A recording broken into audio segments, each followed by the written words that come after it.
a fait exploser le pipeline Nord Stream 1 et 2. Question.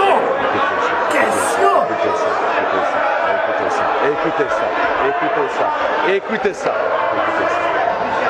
Pour l'ensemble des gens qui nous écoutent, personne dans ce Parlement n'a osé poser une seule question sur le sujet.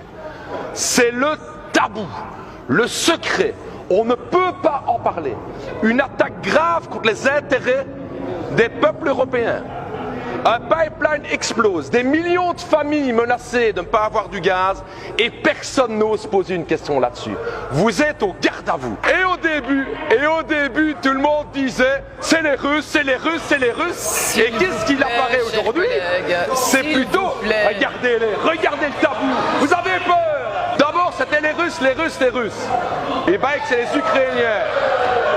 Et que ils tentent de nous faire croire que c'est... Regardez, je veux dire au peuple du monde qu'on m'interdit de parler sur ce sujet tabou au Parlement belge. Mes chers collègues, je vais quand même dire la vérité.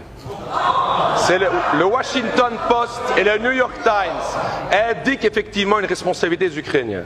Et on tente de nous faire croire que ce seraient quelques gars qui ont fait ça. Un pipeline, on ne le fait pas exploser avec un petit tuba et un pétard pirate, ok?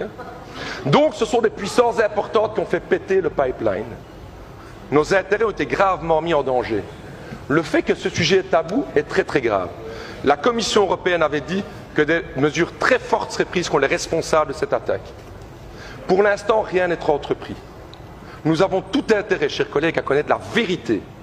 Nos services ici aujourd'hui, et je voudrais vous poser la question, Madame la Ministre. Il apparaît sur les renseignements que notre gouvernement était au courant, quelques semaines après les attentats, que c'était essentiellement la piste ukrainienne qui était valable via les services secrets hollandais. Je voulais vous savoir, est-ce que le gouvernement était au courant et est-ce que vous avez consciemment gardé cette information pour vous pendant des mois? Le risque de désinformation est en effet très réel dans le contexte de guerre que nous connaissons. Aussi, vous comprendrez, pour des raisons évidentes de sécurité, que le gouvernement ne puisse pas communiquer plus avant sur le travail des renseignements belges, ni sur leurs contacts avec des services partenaires étrangers. Vous avez raison de souligner le grand danger de désinformation. Pendant quelques mois après l'explosion, la thèse dominante était effectivement la thèse russe. Nous devons garder le sang-froid aujourd'hui sur tout ce qui se passe au niveau du monde. Nous devons prendre ça très au sérieux et c'est pour ça qu'il faut. Et je le fais avec le PTB à l'instar de beaucoup d'organisations aujourd'hui, des organisations pour la paix, qui demandent effectivement la désescalade et un cessez-le-feu immédiat. La CSC, la FGTB, le CNAPD, toutes ces organisations ont lancé un appel aujourd'hui. La paix doit avoir la priorité et stop au tabou géopolitique parce qu'on va vers la guerre mondiale. Le président du PTB, le Parti des travailleurs belges, si je ne m'abuse, hein. Voilà. Frère, vous avez compris, en réalité, c'est la piste ukrainienne qui est valable concernant la destruction de Nord Stream 1 et 2. Et cela a été révélé par le Washington Post et le New York Times, qui ont révélé que, en réalité, deux médias américains, qui ont révélé qu'en réalité, c'est les Ukrainiens eux-mêmes qui ont fait péter Nord Stream 1 et 2. C'est quoi Nord Stream 1 et 2? C'est les gazoducs, les tuyaux de gaz qui passent dans la mer Noire et qui viennent alimenter l'Europe en gaz. C'est les canalisations de gaz qui passent dans la mer Noire et qui traversent le territoire depuis l'Europe de l'Est en Europe de l'Ouest pour venir ravitailler les Européens ici en gaz. Donc c'est ces pipelines-là qui ont été, ces gazoducs-là qui ont été en tout cas totalement endommagés par qui? Par les Ukrainiens. Vous comprenez? Qui étaient totalement endommagés par les Ukrainiens. Donc, le Washington Post, le New York Times ont révélé ça. Que c'est les Ukrainiens eux-mêmes qui auraient fait ça. Et que les services secrets hollandais étaient déjà au courant, savaient que, enfin on va dire, que c'est la piste ukrainienne qui était valable. Parce que quand ça a commencé neuf là, les médias occidentaux ont dit, ouais, la Russie a détruit le gaz, les pipelines, les gazoducs, non sur 1 et 2, pour ne plus ravitailler l'Europe en gaz. Vous comprenez? Pour sanctionner l'Europe, parce que l'Europe serait en train de, comment dirais-je, fournir des armes à l'Ukraine, parce que l'Europe soutient l'Ukraine. Donc, la Russie a décidé, voilà, de sanctionner l'Europe, notamment en détruisant le Nord Stream 1 et 2. Mais quand même si on est fou, quand même, souvent, il faut réfléchir. Quelqu'un, c'est son mangement. C'est ça là qu'il donne à manger. Et comment il va aller casser ce qu'il donne à manger? Comment il va aller détruire ce qu'il donne à manger? Non. Il ne donne pas ce qu'il donne à manger. Vous comprenez? C'est eux qui ont dit qu'ils vont asphyxier la Russie économiquement. On a vu ici, Bruno Le Maire l'a dit. Il dit, on va asphyxier la Russie économiquement. Il a dit ici devant tout le monde. Bruno Le Maire. Donc, à partir du moment où tu dis ça, et que par la suite, on sent que, on va dire, une source de revenus de la Russie, on va dire, est endommagée, est totalement irréparable, irrécupérable. Tellement qu'ils sont rentrés dedans. Donc, ça veut dire que c'est vous qui avez dit que vous allez faire là, c'est vous. Donc, c'est dans le conflit là, qui est proche de vous, c'est l'Ukraine. Donc, il faut dire que c'est l'Ukraine qui a cassé. Voilà, la vérité dans le sondage un peu.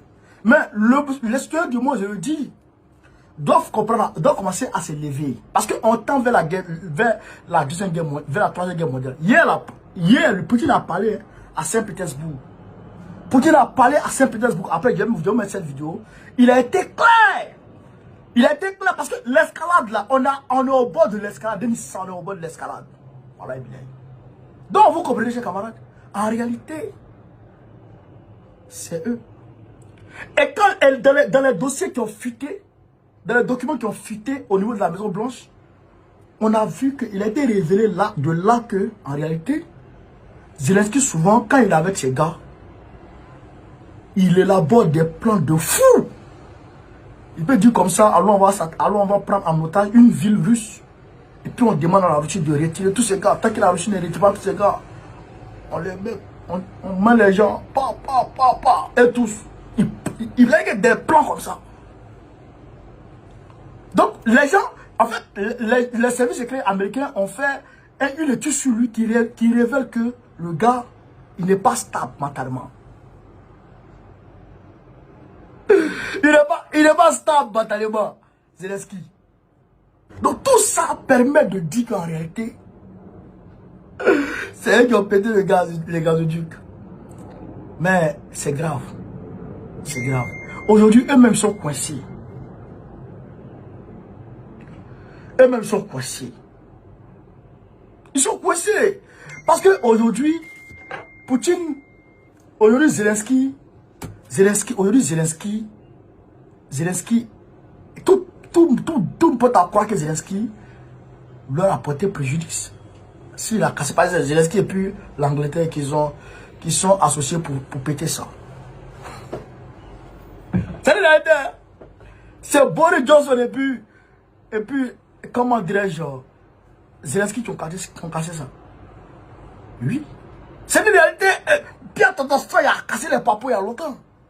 Nous, on est déjà au courant. Pierre Totostroy a cassé les papouilles il y a longtemps. Mais c'est maintenant le Washington Post et le New York Times. C'est pourquoi souvent les médias américains me plaisent beaucoup. Voilà, les médias américains me plaisent. Eux là, ils sont pas comme les médias français. Hein. Les médias américains, s'ils ont eu là, tiens, médias américains, tu peux venir comme ça et puis tu dis, j'ai une information sur Joe Biden. Mais couvrez-moi. Et ils te couvrent jusqu'à la gare. Et puis les Français, ils me balancent. Et les médias américains, ils sont pas prêts. Hein. Ils sont pas prêts. Les Français, ils disent ça.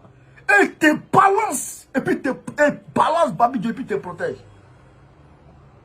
Vous comprenez? Vous comprenez? C'est ça la vérité. Même derrière le problème du fils de Joe, Papi Joe. Ils ont soulevé encore le dossier. Tout ce qu'ils gagnent, ils mettent sur la place publique. Vraiment, on peut tout reprocher aux Américains. Mais vraiment, leur démocratie là, ça va. Si on a une démocratie comme ça chez nous en Afrique, c'est bon. Voilà, c'est bon. Frère, ayant pas je suis trop content. Le Bali a chassé la ministre. Voilà, je suis content. On est ensemble, les gars. Partagez la vidéo.